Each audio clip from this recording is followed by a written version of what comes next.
India बहुत आगे जा रहा है। मतलब अगर देखा जाए तो वो हमसे क्या पूरी दुनिया में काफ़ी मुल्कों से वो आगे है। उसकी वजह है कि उन्होंने आने वाले वक्त के लिए ना अपनी जनरेशन को तैयार किया है। मुझे ये बताएं, हमें पॉलिसीज़ बनाने में क्या उनकी गवर्नमेंट से कुछ सीखना चाहिए, हमारी गवर्नमेंट को? मैं कहता हूँ सब कुछ ही उनसे सीखना चाहिए। वो हमारे पड़ोसी हैं और हमारे जो नेबरहुड में जाके देखें, वो हम कहते हैं हमने उनसे आज़ादी ली। हम 14 अगस्त एक दिन पहले उनसे आज़ाद हो रहे हैं और हमारा एक सदी पीछे है उनसे ये सारी चीज़ों में। तो ये हमें उनसे सीखना चाहिए। दुश्मन देश कब तक हम ये जो है ना ये चूरन बेचते रहेंगे दुश्मनी का।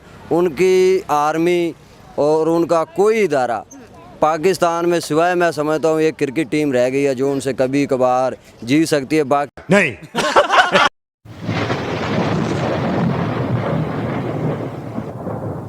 नमस्कार दोस्तों, क्या हाल है? होप करता हूँ कि आप ठीक होंगे और स्वागत करता हूँ आपका हिंदुस्तान डॉट में। दोस्तों, आप तो जानते ही होंगे कि इंडियन वर्कर पूरी दुनिया में काम करते हैं और दुनिया की बड़ी बड़ी कंपनीज के सीईओ भी अब इंडियन बन गए हैं। तो अब इंडिया का फॉरेन रेमिटेंस भी 120 बिलियन क्रॉस कर गया है।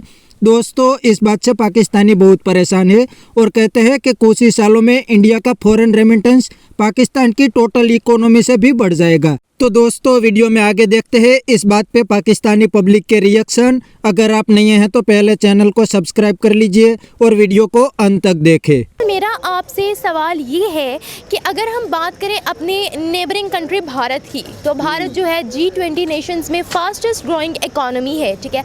अगर दूसरे नंबर पे देखें तो ग्लोबली रिटेल इंडेक्स और इंटरनेट यूज़र्स भी जो हैं वो इंडिया में सेकंड नंबर पे आ रहे हैं, ठीक है। आप मुझे बताएं, हम दोनों कंट्रीज़ एक साथ आज़ाद हुए, फिर इंडिया हमसे इतना आगे निकल गया, क्या वजह है? इंडिया हमसे आगे निकल गया, वो डे फर्स्ट से ही हमसे आगे था वो। अच्छा। ये नहीं कि वो अभी हमसे आगे निकला है, क्योंकि वो नेशनलिज्म लोग हैं, वो अपने मुल्क और कौम के लिए सोचते हैं। अच्छा। हमारे यहाँ सबसे बड़ा जो प्रॉब्लम है यही है कि हमारे यहाँ नेशनलिज्म किसी में है ही नहीं। हम लोग मुल्क और कौम के लिए नहीं सोचते, इनफरादी अपनी ज़ात के लिए सिर्फ सोचते हैं और हमें किसी से कोई गर्ज नहीं है। ये शुरू से हमारे साथ यही चलता आ रहा है। हम लोग अच्छे नहीं हैं, इसलिए हमें हुक्मरान भी अच्छे नहीं मिले। तो हम अच्छे होंगे तो हम ग्रोथ करेंगे, फिर क्यों नहीं करेंगे? फिर जब हम में मुल्क की मोहब्बत और मुल्क के लिए सोच आ जाएगी ना, तो फिर हम इंडिया क्या, हम अमेरिका से भी आगे जा सकते हैं। हम इतना टैलेंट रखते हैं, हमारे अंदर इतने मतलब ब्रिलियंट जहन पड़े हैं कि कमाल है। अच्छा सर, आपने कहा इंडिया हमसे डे 1 से ही आगे है, क्यों, कैसे आगे है? क्योंकि देखिए, उन्होंने एक सिस्टम बनाया है, उन्होंने अपने आप को कौमी धारे में लेके आए, हम लोग नहीं लेके आए। उन्होंने मतलब 1 यूनिट रखा ही नहीं, उसको तोड़ दिया है। हमने 1 यूनिट रखा है, सारी चीज़ें, हर चीज़ को तो हम मतलब जागीरदाराना निज़ाम पे लेके चल रहे हैं।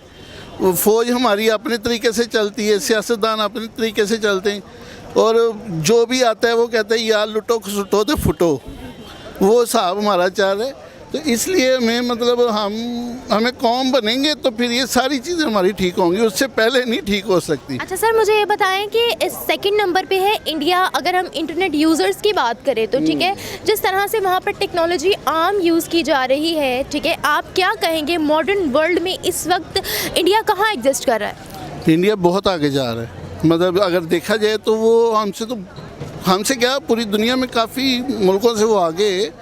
उसकी वजह है कि उन्होंने आने वाले वक्त के लिए ना अपनी जनरेशन को तैयार किया है।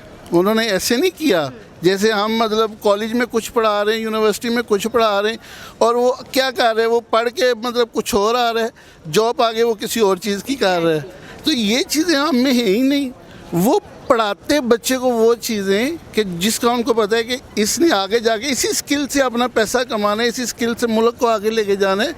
वो एक प्रॉपर प्लान के तहत चलते हैं। हमें कोई प्लानिंग नहीं है। अच्छा सर, उनकी मर्चेंडाइज एक्सपोर्ट्स की अगर हम बात करें तो वो 470 बिलियन डॉलर्स तक पहुंच गई है। एक्सपोर्ट्स के मैदान में इतना आगे जाना, और पाकिस्तान की अगर हम एक्सपोर्ट्स की बात करें तो वो बिल्कुल ही ना होने के बराबर है।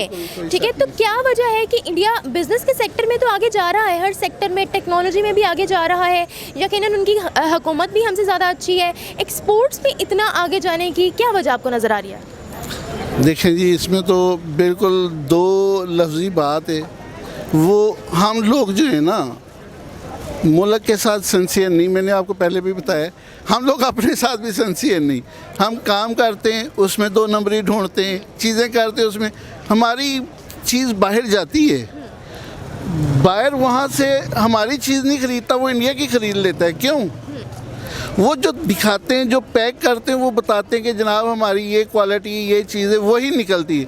हम जो भेजते हैं बाहर, वो उनको बताते हैं कि भाई हमने आपको 1 नंबर चीज़ दी, निकलती 10 नंबर है वहाँ से। तो फिर वो नुकसान तो मुल्क का ही होना है ना, हमारी फिर तरक्की कैसे होगी, हम कैसे ग्रोथ करेंगे? मैं उसकी बात को सेकंड करूंगा, चाहे वो हमारे दुश्मन देश के वो वज़ीर आज़म हैं, लेकिन ये जो उसने फास्टेस्ट ग्रोइंग इकॉनमी की बात की है और इंटरनेट यूज़र्स में जो वो दूसरे नंबर पे बात की, मैं समझता हूँ कि वो आने वाले चंद सालों में, ज़्यादा दूर नहीं है कि वो जो आईटी की एक दुनिया है उस पर वो राज करने वाले हैं। सेकंड, आपका जो सवाल है कि हम एक साथ आज़ाद हुए, मैं समझता हूँ हम अभी तक आज़ाद हुए नहीं। ना हमारी खारजा पॉलिसी आज़ाद है, ना हमारा कोई इदारा आज़ाद है। यहाँ सारे जितने भी इदारे हैं या जो हमारी ये जो पार्लियामेंट है, ये सब हम ग़ुलाम हैं, हमारे आका बदले हैं। पहले हमारे आका थे इंग्लिस्तान से, अब हमारे आका आ रहे हैं, इम्पोर्टेड आ रहे हैं, पता नहीं कहाँ से आ रहे हैं। तो ना हमारा कोई नज़रिया, आज़ादी हमें मिली नहीं।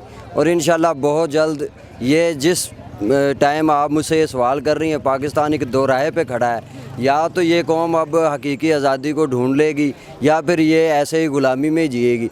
इस ग़ुलाम कभी भी आज़ाद फ़ैसले नहीं करते। और हमारी इकॉनमी का आप देख लें, इंडिया तीनों तरफ भी नहीं, चारों तरफ खेल रहा है। वो अमेरिका का भी बेस्ट फ्रेंड है, और वो रूस से अपनी मन मर्ज़ी से ट्रेड भी कर रहा है, सस्ता ऑयल भी ख़रीद रहा है, पेट्रोल डीज़ल।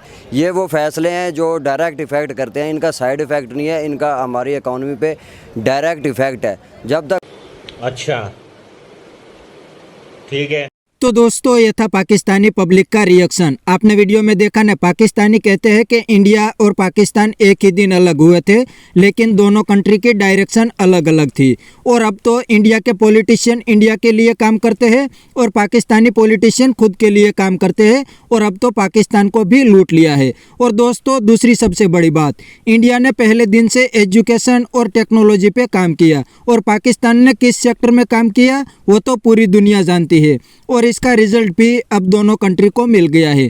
इंडिया दुनिया की टॉप इकोनॉमी बन गई, और पाकिस्तान के प्राइम मिनिस्टर अभी तक पूरी दुनिया में कटोरा लेके घूमते हैं। और दोस्तों, अब तो पाकिस्तानी भी मान गए हैं कि पाकिस्तान की डायरेक्शन पहले दिन से गलत थी। पाकिस्तान ने कभी भी अपनी इकोनॉमी पे फोकस नहीं किया, इसीलिए अब पाकिस्तान डूब रहा है। तो बस दोस्तों, आज के वीडियो में इतना ही। ये था पाकिस्तानी पब्लिक का रिएक्शन। अगर आपको ये वीडियो पसंद आया है तो वीडियो को लाइक शेयर कर दीजिए, और चैनल को सब्सक्राइब करना मत भूलिए। थैंक यू, मिलते हैं नेक्स्ट वीडियो में।